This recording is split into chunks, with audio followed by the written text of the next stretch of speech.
What's up, guys, and welcome to Nightmare 10's 100th video here on YouTube. I've had a YouTube account since about 2006, and now it's 2010. I don't remember when my first video was made. I want to say like 2008 maybe. Don't quote me on that. There were horrible quality videos, and definitely not that great as far as me as a YouTuber. So, you know, if you want to check them out, they're all still there. So scroll all the way down, check them out, and compare them to what you see now. Maybe you never watched those. So, but yeah, I'm here, 100th video. Just want to thank you know all the YouTubers that influenced me to get to this point. True Slayer, obviously a huge influence. RBD Tito for life. Them two were instrumental. I hope I said that word right. In me getting on YouTube in the first place. So props to those two YouTubers. And of course, MB Wrestler 87 is also a guy that I watched very early on. So props to those three guys. Also, there's a bunch of other guys that I want to mention that you need to check out, because if you watch my videos and you don't watch theirs, there's something seriously wrong. Not trying to judge anybody, but maybe if there's preferences, I mean, I understand. But yeah, definitely check those guys out. Instant Classic 8, WWE Review guys, Big Rat 310, Sanders Robin 24, HonnorHammer26, Instant Classic G1, LV 5454, and the Square Circle 1, who I just recently found.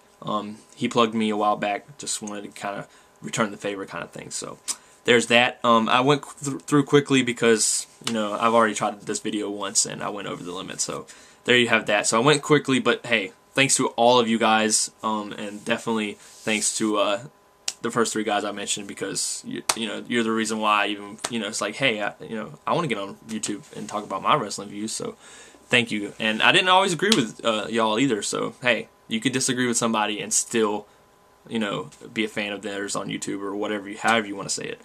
All right, so let me get into my questions. If I go through some of these quickly, it's just because there's more that I need to go in depth with. I'm trying to get this video up. The last one was 12 minutes, so let's try this again.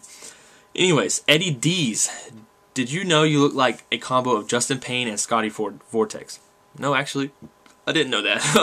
I don't even know who either one of those guys are, and I actually looked up Justin Payne, and I don't think I look like him. So anyways, JDOG for the win, or FTW, it might stand for something else. What team you running with in Dynasty if you're playing it on NCAA Football 11? I do plan on playing that game. Whether I buy it, that's another question. But Michigan, of course, got to run with the blue. So KO99Y, who are your top 5 favorite wrestlers right now? That's easy. Samoa Joe, Kurt Angle, Randy Orton, CM Punk, and of course the great one, Davey Richards. Definitely those are my top 5. So there you have that. There's a couple more in-depth questions. That's why I'm kind of hurrying, guys. I'm sorry. Next is Y2AFW. Check him out too. He's hilarious. His new clown videos are pretty funny. Why do we park on driveways and drive on parkways? That is a great question that I don't have the answer to. Hope you guys down below can maybe help him out. But definitely, you make a great point, but I could not tell you why we do that. Devin L4, who do you think is the most underrated wrestler ever? I think it's definitely Christian, or Christian Cage. He proved in TNA that he can be a main eventer. WWE didn't give him that chance before, and they're not really giving him that chance now. So I definitely would say Christian. I think it's it's pretty obvious. A lot of people don't think he's a main eventer, but I just don't see how you can. I think he proved that in TNA. So that's my guy. HonnorHammer26 asked an interesting question. If CM Punk ever gets released from WWE and does an episode of YouShoot, a series they do, if you didn't know that, what question would you ask him? I would ask, why do you have a Pepsi tattoo? And, obviously he has the Pepsi plunge as a move. He doesn't do it now, but, why do you have that Pepsi tattoo? This is something I've always wanted to know. Alright, then we have a bunch of questions from Instant Classic G1, all about ROH. If Davey Richards leaves wrestling later this year, who would you want him to face in his farewell match? That answer is pretty easy for me if it was an easy outcome. Like if there's no doubt about it, this guy could actually wrestle him. Kurt Angle versus Davey Richards would be amazing. Unless TNA signs him up quick, I don't see that happening. especially if he's gone for a little while, because by the time he comes back, Kurt Angle probably won't be back in action or in action anymore. So maybe you really don't know. But if not Kurt Angle, Christopher Daniels. I like the storyline they're going with, and I think it could end well there with that. So, do you think the Embassy stable should be ended? No, I don't. I think that it needs some more strong heels. Prince Nana is amazing, but I think it needs maybe another 2 heels in there, and get Necro Butcher out of there. So that's my opinions on that.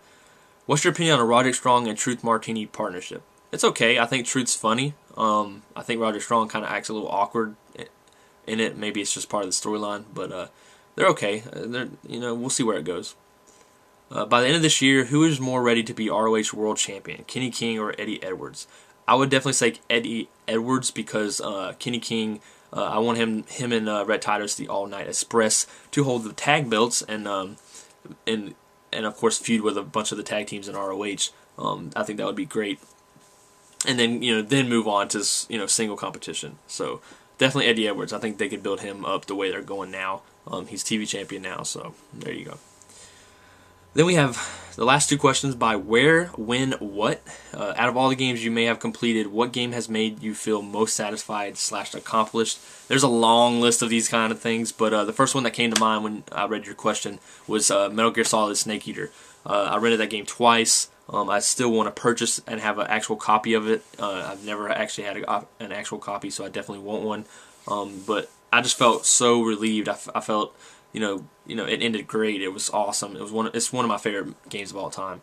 And of course, Gears of War, the first one, the second one, somewhat.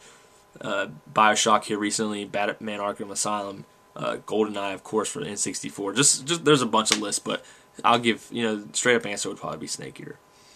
And has there ever been a game that you tried desperately to complete, but never got around to it for some reason?